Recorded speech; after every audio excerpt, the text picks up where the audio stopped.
പിടിയവിലുമായി ജന്മങ്ങൾ താണ്ടി ഞാൻ വരികയായി ദ്വാരക തേടി ഗുരുവായൂർ കണ്ണനെ തേടി. അഭിഷേകവേളയാണെങ്കിലും നീയപ്പോൾ അടിയനു വേണ്ടി നട തുറന്നു. അഭിഷേകവേളയാണെങ്കിലും നീയപ്പോൾ അടിയനു വേണ്ടി നട തുറന്നു.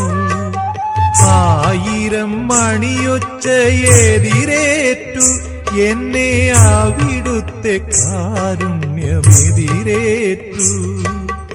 അവിടുത്തെ കാരുണ്യമെതിരേറ്റു. ഒരു പിടിയവിലുമായി ജന്മങ്ങൾ താണ്ടി ഞാൻ വരിക